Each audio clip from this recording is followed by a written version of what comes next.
Amigos, buenos días. Este es un programa más de Cátedra Legal, hoy 24 de mayo, sábado, un día para poder discutir algunos temas importantes. Doctores, ¿cómo están? ¿Qué tal, doctor Manuel, doctor Fernando? Buenos días, ¿qué tal todos? Nuevamente aquí para poner en debate algunos temas de importancia para el campo jurídico y para la población en general. Buenos días, colegas. Acá buenos días con los que nos acompañen. El día de hoy un poquito recargadito. Acá viene con temas importantes, picantes. Esperemos que nos vaya bien pues en el debate. Bien, genial.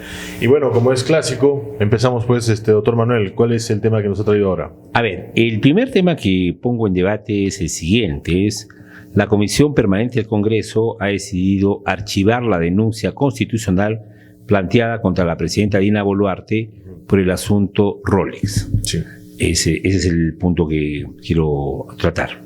En ese sentido, más pormenores, ¿ha archivado la denuncia? Ha archivado la denuncia de que no procede acusarla constitucionalmente. Y bueno, la prensa que piensa adecuadamente, veo ahí La República Exitosa, salen y dicen, blindaron a Dina Boluarte, congresistas corruptos. Pero vamos a lo que dice nuestra Constitución Política, se los digo siempre a todos, hay que refrescarles la memoria o a los que no sepan. La Constitución Política en el artículo 117 habla claramente la excepción a la inmunidad presidencial. Y nos dice que la figura del presidente de la República, sea hombre, mujer, sea Dina o quien sea, claramente dice, el presidente de la República solo puede ser acusado durante su periodo por traición a la patria, por impedir las elecciones presidenciales, parlamentarias, regionales o municipales, por disolver la Cámara de Diputados, ya con la modificatoria constitucional, salvo en los casos previstos en el artículo 134 de la Constitución, y por impedir la reunión o funcionamiento de cualquiera de las cámaras del Congreso o los del Jurado Nacional de Elecciones y otros organismos del sistema electoral. La denuncia constitucional, que fue primero su comisión de acusaciones constitucionales, donde dijeron que no pasaba, y ha ido ya a la comisión permanente, donde por mayoría han decidido archivar el asunto. Los penalistas nos van a decir que la acción penal no ha prescrito. Ese es otro asunto. No, claro. O sea, dentro de estas 4 excepciones, esas 4 causales donde la presidenta o el presidente de la República puede ser acusado constitucionalmente, no hay ninguna de estas, de los asuntos del Rolex, si fue o no fue, si fueron prestados o no, eso se verá en su momento. El 29 de julio de 2026, si Dina Boluarte acaba su periodo, pues el Ministerio Público estará en toda la autoridad de poder denunciarlo. Claro, de poder investigar. O si se acaba el periodo de Dina Boluarte antes, de igual manera se le podrá acusar ya no tendrá la inmunidad, ¿no?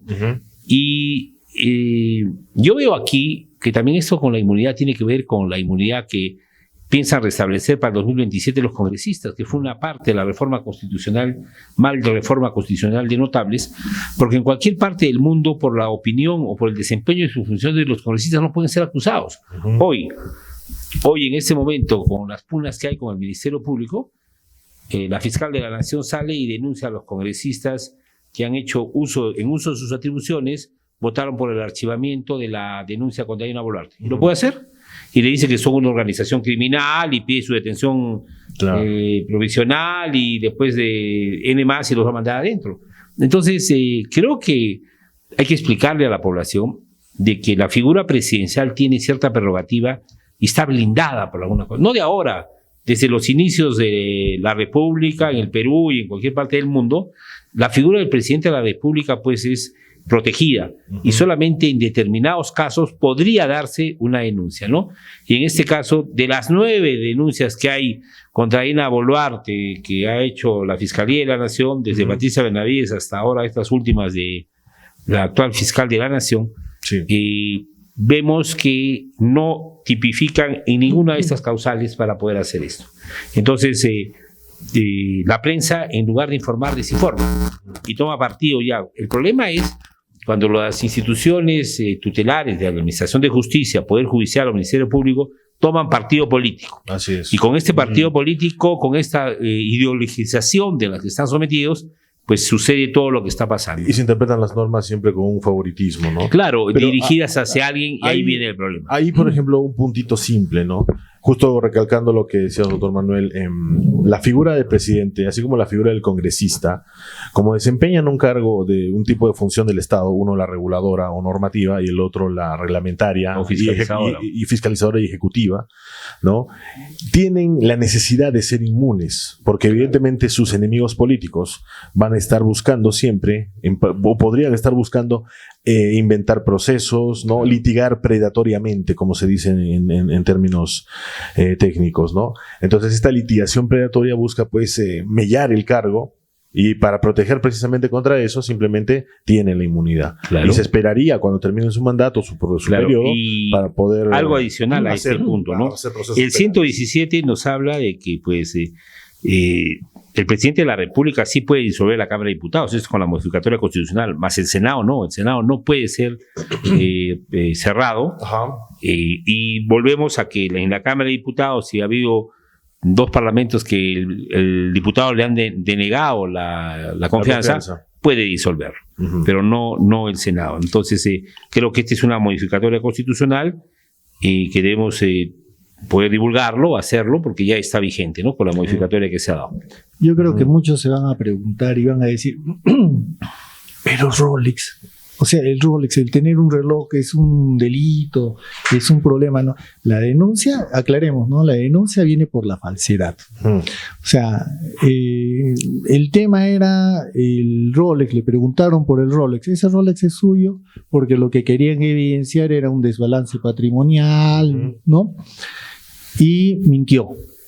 Entonces, el funcionario más alto del país, según el criterio del Ministerio Público, no debe mentir, ¿no? Si es que mientes, eres pasible de una conducta funcional que se puede sancionar. Es decir, la mentira es lo que está en juego en el caso del tema Rolex. Eso ya quedó descartado, ya han dicho que se va a archivar. Bueno, está bien que se archive, ¿no? Porque que se investigue en otro momento. En este momento no era dable. Pero tiene otros casos. Dentro de esos 9 casos que mencionaba el doctor Manuel, hay uno que es por abandono de cargo. Y no está tipificado ahí. ¿Qué pasa si abandona el cargo? Si dice, ¿sabes qué? Estoy cansado, debe ser cansado dirigir un país.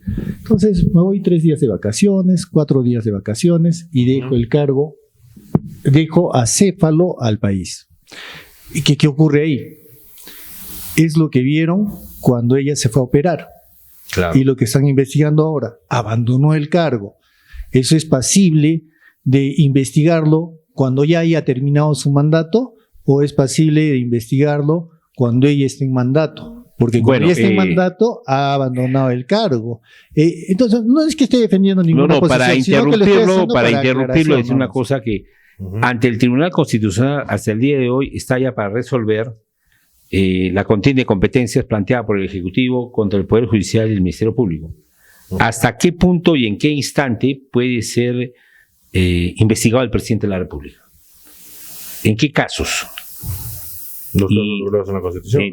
Claro, y entonces, ahora que mintió o no mintió, si los Rolex fueron prestados, si Oscorima es su amigo cariñoso o es algo más, y si le dieron presupuesto, dice, a la región Ayacucho, porque hubo de por medio los Rolex, eso se verificará, vuelvo a repetir, el 29 de julio del 2026, o de repente antes, hasta el día que Dina Boluarte sea presidenta. Al día siguiente ya no tiene inmunidad y podrán hacerle todas las investigaciones que quiera, pero mientras tanto, ya entiendo que es un asunto ya medio enfermizo de la fiscal de la Nación, que está, téngase en cuenta que el sistema de flagrancia ha sido aprobado, ha sido dictada la ley, donde ha estado la presidenta del Poder Judicial, ha estado la presidenta de la República, pero la señora fiscal de la Nación no ha querido asistir, no le ha dado la gana.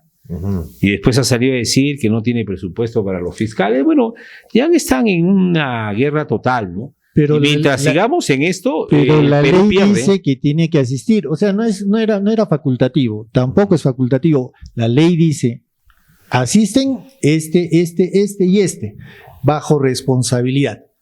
no asistió, tendrá sus disculpas y tendrá su sanción. Una más que le caerá porque ella también está investigada, no sé cuántas investigaciones tiene. Los fiscales tienen investigaciones más que los que entre ellos ni se entienden y entonces es un problema. Tomás Araíno Gálvez, fiscal de la Nación, repuesto por el Tribunal Constitucional, el máximo intérprete de la Constitución y la constitucionalidad, hasta el día de hoy a la fiscal de la Nación no le da la gana de reponerlo en su puesto. Claro.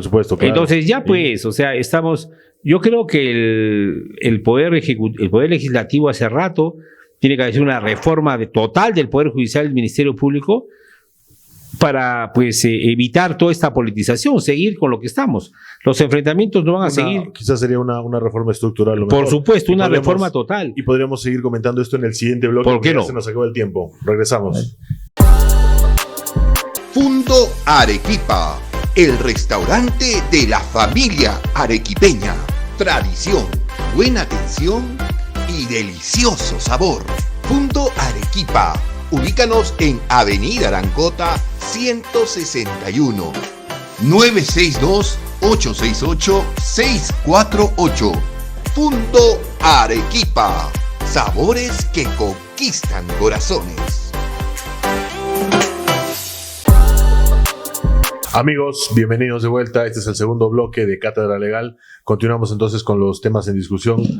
Doctor Fernando, le toca a usted su turno. A ver, un tema que está interesante, que seguramente en todo el país va a causar una controversia de posiciones encontradas, es la aprobación. Hace un par de días aprobaron la ley que regula el uso de teléfonos celulares en todas las instituciones educativas, de educación básica, ¿no? De educación básica.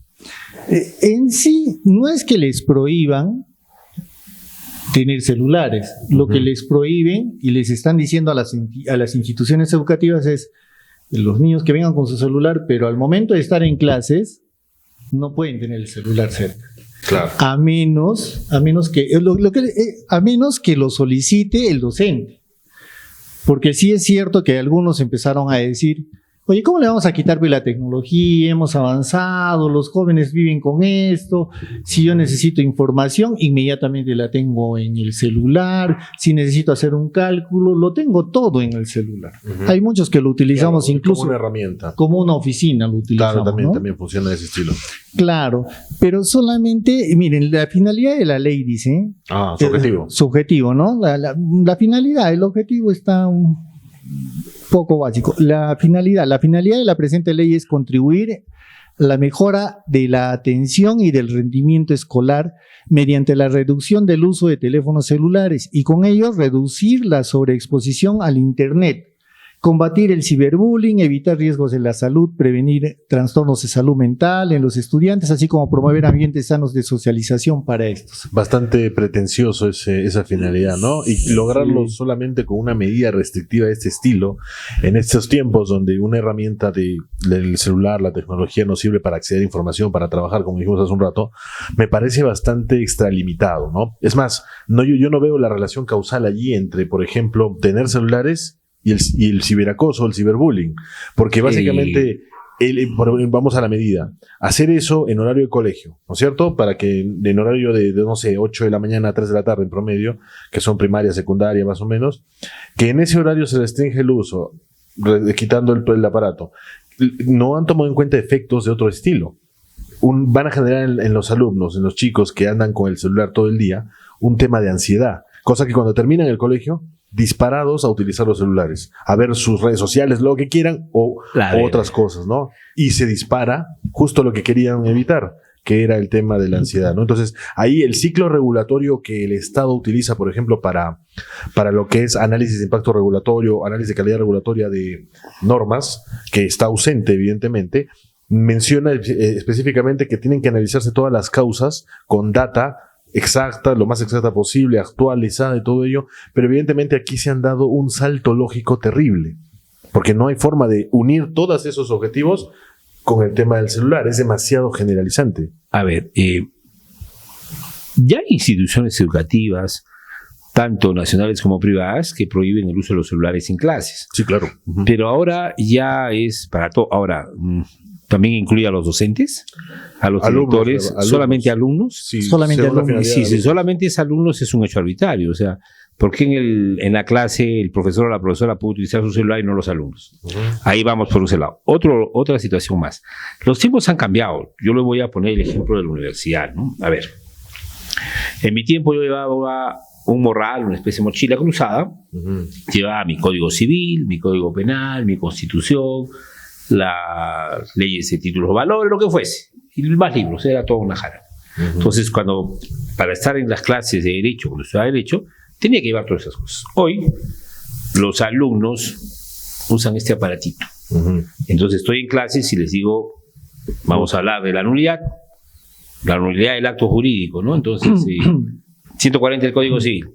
Te levanta la mano, doctor, sí, 140 Código Civil. O vamos al artículo 5, título preliminar, nulidad del acto jurídico contrario al orden público, la famosa nulidad virtual, ¿no? Y te lo dicen, entonces, sería una locura que yo les diga a mis alumnos, oiga, o que salga un dispositivo, no puedes utilizar esto. O sea, discúlpeme, pero el ejemplo no calza. Vienen casaciones, vienen todo. Y entonces los alumnos, a ver, o sea, los alumnos no se está regulando las universidades. Ahora, yo creo que es arbitrario para los alumnos. No se está regulando las universidades. Tenemos a los docentes, ¿por qué tenemos a los docentes, directores o personal administrativo que sí puede utilizar celulares y los alumnos no? Entonces, tendría que, por ley, no vas a hacer, o sea, ¿qué pasa con el alumno? ¿Qué es lo que dice? Discúlpeme, lo metemos adentro, penalista. A otro tema. No, es que no es. ¿Estamos hablando sobre esta norma o estamos hablando de esta norma, ¿no es cierto? Entonces, discúlpeme que le corte, pero no estamos hablando de las universidades, el señor docente de la universidad. Pero, ¿sabe qué? Ya, en el artículo 5, ¿qué es lo que dice de esta ley? Y estamos hablando solamente de educación básica regular, solamente colegios, no estamos hablando de universidades. Los directores de todas las instituciones y programas educativos implementan protocolos de actuación para dar cumplimiento a la presente ley. Escúchenlo bien, implementan sus protocolos de actuación para dar cumplimiento a la presente ley. Asimismo, supervisarán su cumplimiento y aplicación de medidas correctivas, etc. ¿Qué es lo que está diciendo? Que cada institución educativa va a armar su protocolo. Es decir, en una institución educativa puede ser que en las horas de las clases no tengan el celular, pero en el colegio, en el recreo sí. Pues el recreo, el ingreso, siempre hay segmentos de horarios, ¿no? En los colegios. Habrá otro más restrictivo que irá nunca, ni en el recreo ni nada. Pero les están dejando el libre albedrío. Exacto. Ahí. O sea, viene una situación, un en el Colegio Independencia será diferente al Colegio Micaela Bastías o al Colegio San José. O sea, lo dejamos. O sea, yo creo que ahí había un error. Ahí había un error porque ya van los protocolos son completamente diferentes de una u otra institución educativa, en lo que es, pero sigue siendo, yo considero una especie arbitraria, porque estos aparatitos, las tecnologías de la información y las comunicaciones, es parte del mundo moderno, señor. O sea, no podemos restringirlo porque... Una medida mucho más inteligente habría sido que se implemente el uso de celulares, por ejemplo, en clases, ¿no? Que es lo más importante, que es lo que preocupa, en clases para específicamente el aprendizaje. Que cada celular, que cada alumno pueda tener una aula virtual donde chequen cosas y todo eso. Pero a ver, dígame. Y incluso hay formas de controlar lo que observan. Y los demás, a ver, habla de celulares, ¿no? Pero vamos a los colegios, sobre todo particulares. Que son con los que generalmente toman mejores decisiones. Tienen sus computadoras, tienen sus laptops ahí. Y tienen conexión a internet. Entonces, yo lo tengo en el celular, pero lo tengo en el laptop, lo tengo en la tablet. Creo que nuestros congresistas están muy prolijos. Lo han pensado en otro tiempo. Lo han pensado en otro tiempo, porque hay algunos colegios, no sé si será los Innovas o esos colegios de otro tipo, que ellos ya utilizan sus pantallas digitales. Claro, los de alto rendimiento. Sí. Entonces, los de alto rendimiento, ¿no es cierto? Entonces, en la pantalla digital, ellos van copiando y de frente te lo puedes jalar al celular o te lo puedes jalar a la laptop. Ya no tienes que estar escribiendo. Claro, es un paradigma con el uso de la tecnología. Exacto. Que todavía piensa. Yo le pregunto, son juguetitos, ya está la ley, ¿no? Y si vas en contra de la ley, Pero no está cometes un reglamentada. delito, Pero cometes, falta reglamento. cuando No la está reglamente, reglamentada. 2 meses. cometerás un delito, una falta. ¿Qué pasa con Una falta de el eso. alumno que incumple? Y como dicen los mexicanos, le vale madre hacer caso a lo que dice la ley o lo que diga el protocolo del colegio. Claro, ahí tienen, por ejemplo, Lo votamos, lo expulsamos, en lo mi- metemos adentro, ¿qué hacemos? Cada colegio tendrá su claro, protocolo. y de lo que a mí actuación. me preocupa es básicamente la autoridad que tiene a cargo de vigilar el cumplimiento de esto, que es un lado Minedu y otro Indecopi. Indecopi está llamado porque Indecopi es el que vigila en el temas de idoneidad en el servicio, que se implementen estos protocolos. Hubo varios, no es el primero, ya vienen, me acuerdo del protocolo contra el acoso. Y el acoso y este tema del bullying. Había otro protocolo con el tema de en la pandemia, ¿se acuerdan? Que el gobierno sacó una norma para que los colegios o entidades educativas que hacían educación a distancia revelen sus costos para que los padres de familia que pagan los servicios puedan decidir si quieren o no continuar, lo que es más absurdo No, que esto lo que todavía. sucedió fuera que al no haber trabajo también para los padres de familia, los colegios privados se quedaron sin alumnos y los colegios nacionales se repotenció su número de alumnos. Claro, Y ahí hubo un problema porque cuando se regresó a la virtualidad, no había clases para tanto alumno en la escuela colegios pública. Entonces, públicas. Ujú. eso de que en una economía social de mercado, que tú reveles costos. oye, Es ¿cuánto absurdo. es? ¿Cómo es? O sea, Y por un elemento es que esencial, ¿quién lo ¿no? hizo? ¿Quién lo hizo? El gobierno de Vizcarra, pues. Sí, claro. El gran El lagarto, de las idiotas. el bastante de absurdas. mantenernos encerrados y el de la población con más muertos en todo el mundo, ¿no? Ujú. Claro, hay un asunto puntualísimo de conocimientos básicos de economía.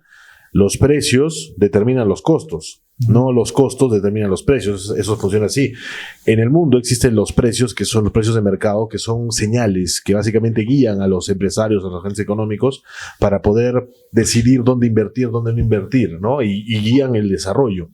Entonces, si esos precios se orientan por escasez, preferencia de los consumidores, pero no por los costos, no es una sumatoria de costos, por ejemplo, que cuánto me costaría hacer este vaso, la cantidad de arena que voy a fundir para hacer el vidrio, después el fierro que necesito para darle forma, ni el trabajo incorporado, así no se determinan los precios. Entonces el precio es una cosa de escasez. En el caso de los alumnos, que fue ese tema, los padres de familia, ¿por qué escogen un colegio? Lo escogen básicamente por calidad, Educación. por lo que ellos estiman educación, por preferencias, porque es de su colegio en el que ellos estuvieron, Y por el también roce que va a y también generar por para la sus economía, hijos. ¿no? Y- Si y- pueden y pagar también ese colegio. Es justo la preferencia y la escasez, Y- pero y- no por los costos jamás, ¿no? Entonces, vemos que ya tiene una historia el Estado de generar este tipo de obligar a hacer protocolos que no tienen mucho sentido, ¿no? Pero, Y bueno, mire por dónde lo dirigen. ¿Ah? O Ajá. sea, lo dirigen a quién se lo dirigen, porque le van a recargar la reglamentación ajá, al Ministerio de Educación Ministerio- y al Ministerio de Salud. el Ministerio de Salud. Los dos hagan su conjunto y saquen la Perfecto, reglamentación. y así. Pero se nos ha terminado el tiempo de este bloque, continuamos en el tercero. Fundo Arequipa, el restaurante de la familia arequipeña. Tradición, buena atención y delicioso sabor. Fundo Arequipa. Ubícanos en Avenida Arancota 161. 962-868-648. Fundo Arequipa. Sabores que conquistan corazones. Amigos, volvemos aquí en Cátedra Legal, su tercer bloque, y esta vez básicamente me toca a mí comentar el siguiente tema. Es un tema que salió ya hace un tiempo, pero que es muy importante porque ha ocasionado, yo he visto en lo que es medios televisivos, una consecuencia, que no creo que sea negativa, sino yo creo que particularmente es positiva. Se trata del caso de la empresa Win. El caso de la publicidad, ¿se acuerdan? Donde había bastante interesante la publicidad. El sketch era simple. Era una madre de familia que llegaba a su hogar y estaba su hijo jugando Play, viendo algo en la televisión. Y de repente le pregunta si vinieron los del cable a instalar pues el servicio. Y él le dice, sí han venido, pero no arreglaron nada y la dejaron a ella. Y voltea a la madre, ¿qué es lo que encuentra? Una rata gigante que se está comiendo su comida en la cocina, ¿no? Y la señora replica y dice, ay no, ya nos metieron la rata. Y ahí termina el comercial, ¿no? Esa frase, nos metieron la rata, es lo que ocasionó, por ejemplo, que se sientan aludidas dos empresas del mercado presentes, Claro y Telefónica, que interpusieron denuncias por competencia desleal en contra de la empresa Win. Para dar contexto, la competencia desleal es una figura que existe dentro del mundo de derecho de la competencia para reprimir aquellos actos que van contra el concepto de la buena fe en los negocios o la buena fe empresarial. ¿Qué cosa es la buena fe empresarial? Es un tema muy subjetivo de definir, porque por ejemplo, yo siempre digo, para un musulmán, una cosa es buena fe, y para un occidental la buena fe es muy distinto. Por ejemplo, un musulmán consideraría de mala fe que le coloques en una mesa de negociación corporativa, empresarial, a una dama, porque ellos ya saben cómo es el pensamiento que tienen en ese mundo un poco medieval sobre la figura de la mujer. Pero para nosotros eso es completamente irrelevante porque valemos por el talento. Entonces, por ese tema, la buena fe es un poco subjetiva de definir, pero es básicamente una conducta proba, un pacto de caballeros por el cual uno entra a competir al mercado y no recurrir a prácticas oportunistas, como engaño, como confusión, como denigración, sabotaje empresarial y otras. Lo que se denunció en el caso de WIM fueron 4 conductas. El caso por actos de engaño, diciéndose que son la mejor empresa de fibra óptica, cuando supuestamente no lo sería, cosa que se comprueba por un principio que se llama principio de veracidad. Después tenemos el acto de denigración, por llamarles ratas, pero eso aunado a otra que era la comparación indebida, porque se sentían aludidos porque había una mención de que o que sentían que los habían mencionado porque hablaban de que los otros empresarios del rubro, ¿no?, meten la rata y hacen contratos que no cumplen y los tienen a los consumidores en cierto sentido mal servidos, ¿no? Entonces se ven y amarrados con contratos, ¿no? Sí. Porque también había otra parte donde había un contrato gigante que hablaba, ¿no? Eso. Entonces, esta denuncia fue interpuesta por estas 2 empresas, ¿no? Una con cada expediente que después fue acumulado perfectamente, fue acumulado en una sola denuncia. Lo que pasó en primera instancia en este caso fue que fue declarada la denuncia en general infundada en todos sus extremos, porque no había una forma de mencionar o de notar una alusión inequívoca.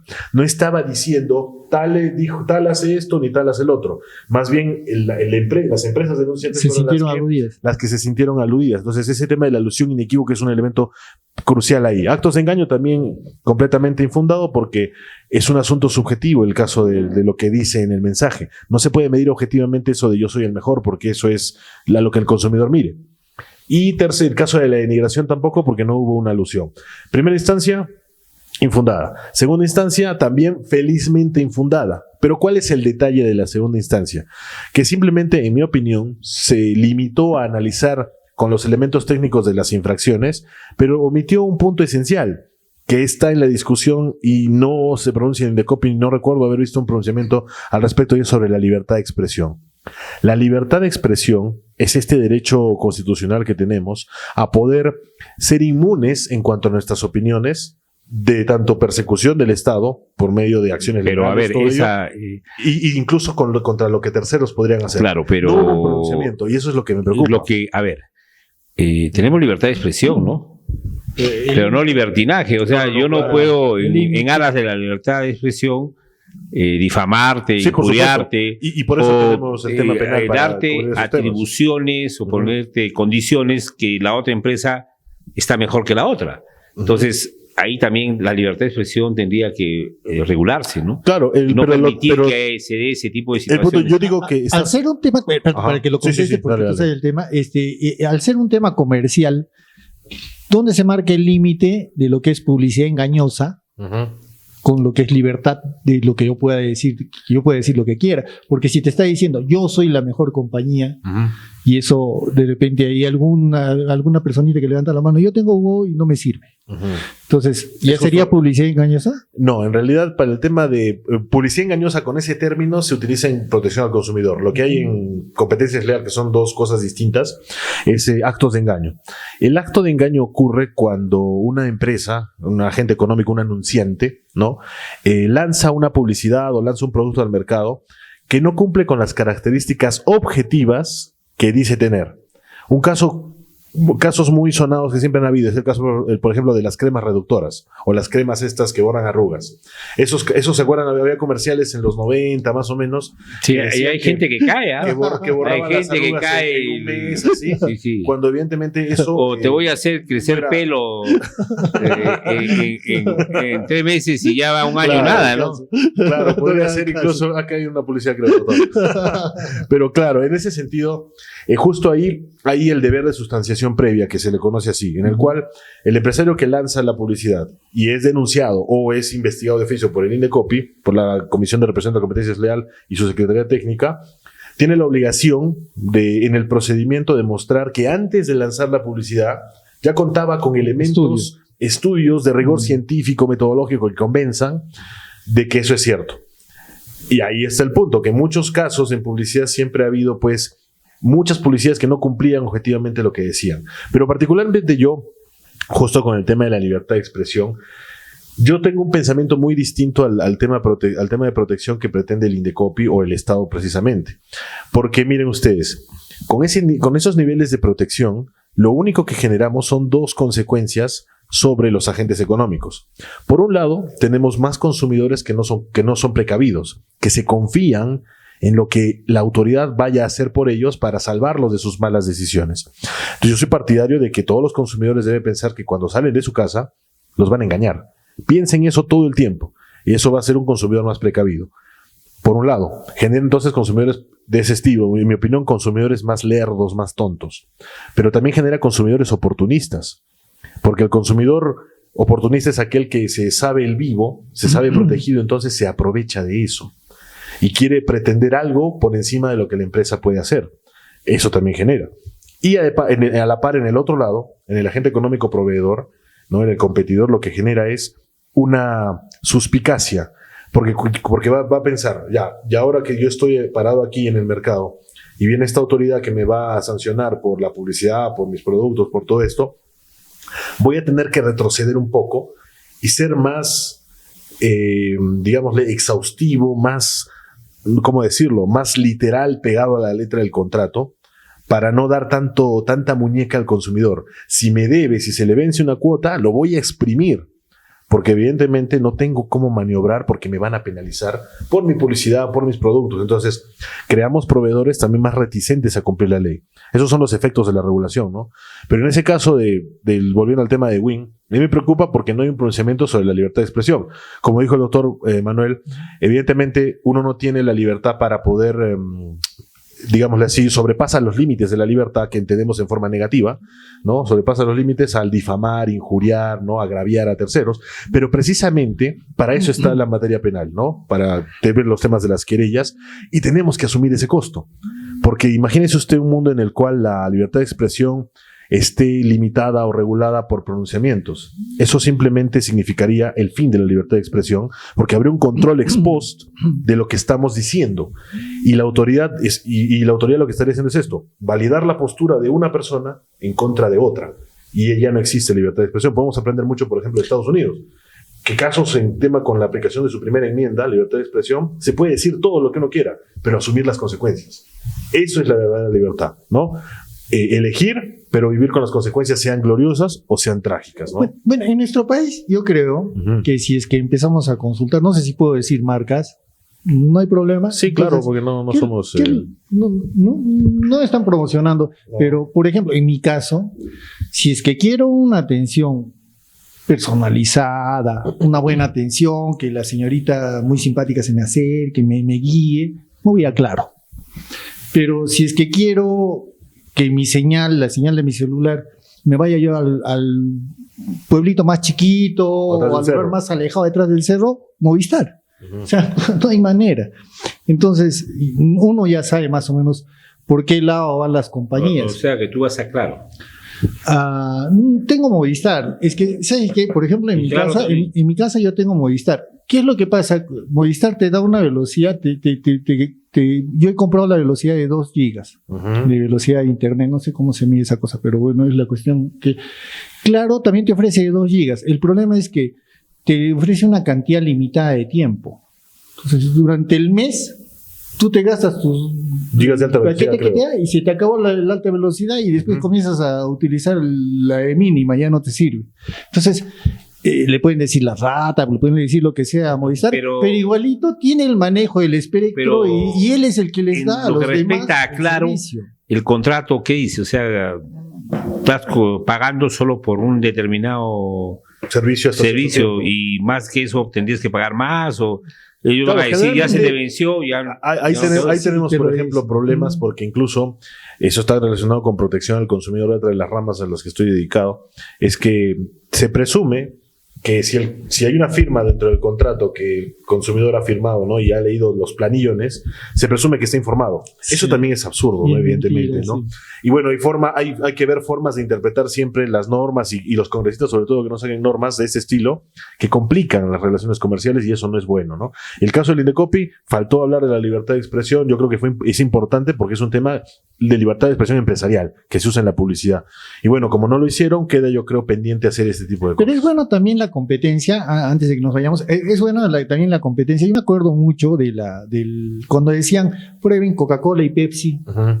¿no? Y te dan, y te. Claro, muchos publicidad se comparativa, equivocaban, sí. publicidad comparativa. Ujú. Y yo creo que por más que Pepsi hizo campaña, hizo todo porque era su movimiento, nunca se sintió ofendida Coca-Cola. Claro, Todos hubo dijeron de casos todo. en los que incluso como son empresas, buscan denunciarse, pero eso es un incentivo perverso al que existe o que se da generalmente por tener un sistema de denuncias de este estilo, ¿no? Pero esas son cosas que tenemos que ir viendo. Y lamentablemente se nos ha acabado el tiempo. Sí, sí, sí. Lamentablemente. ¿para qué? Bueno, Si ya- no fuera Coca-Cola, ¿para qué denunciaría si me está haciendo propaganda? Hay ¿Por qué formas, no? hay formas de interpretarlo, ¿no? Evidentemente, pero eso ha sido todo por hoy día. Doctores, muchas gracias. Ya saben, esto Nos es otro vemos. programa Cátedra Legal. Síganos en redes, en YouTube. Opiniones, sus Instagram, opiniones son importantes. YouTube, Leemos sus Instagram, comentarios. TikTok y sus comentarios. por Comentarios y qué favor. temas quieren que... Sugieran temas. Temas que Para quisieran que hablar. tratemos. Muchas gracias. Por Eso ha sido favor. todo. Hasta luego. Hasta luego. Full TV.